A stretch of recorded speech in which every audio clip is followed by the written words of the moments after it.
hello, friends. What a pleasure it is today to bring a conversation for the times as we think about leadership in distress. My name is Deb Knupp, and I'm a managing director with GrowthPlay. And I've had the great privilege of working in the space of business development, client development, and leadership development for the last 20 years in service to the fantastic clients and contacts we have at GrowthPlay. It's my great privilege today to introduce Lisa Slayton. Lisa, if you will, maybe take a minute or two to introduce who you are and what you do, and then we'll dive into our conversation on how we can look at this point in time as an opportunity for real growth and flourishing really throughout the process. Sure. Well, good morning, Deb, and to your GrowthPlay audience. Thanks so much for inviting me in. This is indeed quite a moment we find ourselves in, and I think it's going to be longer than a moment. We'll talk about that shortly here. I have a business background. I spent about 15 years in retail merchandising earlier in my career, and then made a shift after staying home as a mom, which is probably the best business training ground there is. Particularly with young children. And for the last close to 20 years, I've been functioning in the leadership development space, both leading an organization and working with other organizations.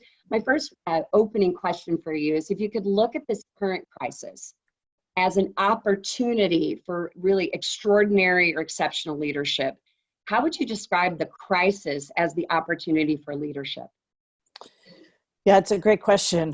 And we're watching and seeing exceptional leaders emerge, aren't we? Even on our national stage. I think the first and most important thing that exceptional leaders do is they acknowledge the reality.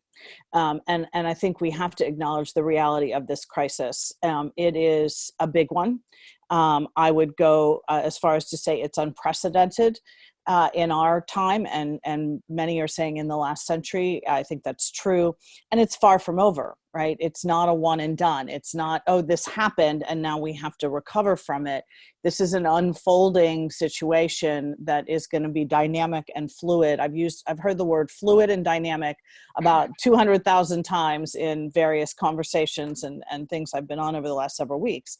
But, if we go back to the good words from Jim Collins, Jim's counsel to what he described as level 5 leaders was that what he noticed about them is that they were always able to confront what he called the brutal facts on the ground, right? And so I think we've seen extreme responses from leaders who are just, no, this is going to pass. It's not that big a deal. We'll make it through, to ones who have gone into extreme kind of a fear-based environment and hunkering down and are overreacting. The ones that are moving well and not easily, don't confuse well with easy, are the ones who are dealing with the facts on the ground every day and understanding what the dynamics are to the extent that they're able to. And they recognize that they don't know, they can't see everything that's going on. And so the work of complexity is being able to work in that environment where you're not trying to figure things out. You're not going to this past place of reference, but rather that you are able to begin to see where the opportunities are and step into them. And here I'd like to make an important distinction that we'll talk about again as we move on. There's a difference between an opportunity and being opportunistic, right? And I think we're going to see and have seen opportunistic leaders who want to leverage this for their own gain, right?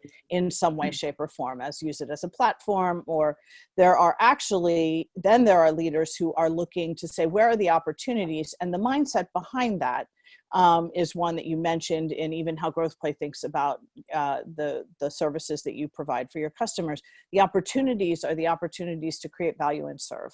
Right. Yeah. So I think there's a very distinct difference here, and we need to pay attention to that. I also think that the leaders who acknowledge the pain and the difficulty of this environment for the people that they're caring for and are in their realm of responsibility is a very important thing. False optimism here is not helpful, right? And there's a lot of counsel. Well, be optimistic and go out there and paint a rosy picture of the future. The reality is it is not possible today to paint a rosy picture of the future. We know that things are going to change, and we know that they're going to get better in some ways over time. We also know that some things will never be quite the same again, and there's real fear and pain and loss in our future.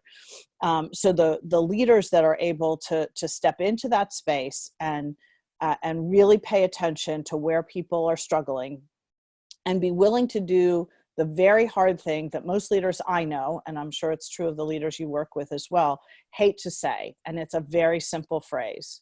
And that is, I don't know, right? It demonstrates both courage and vulnerability. And both of those things are required in this moment.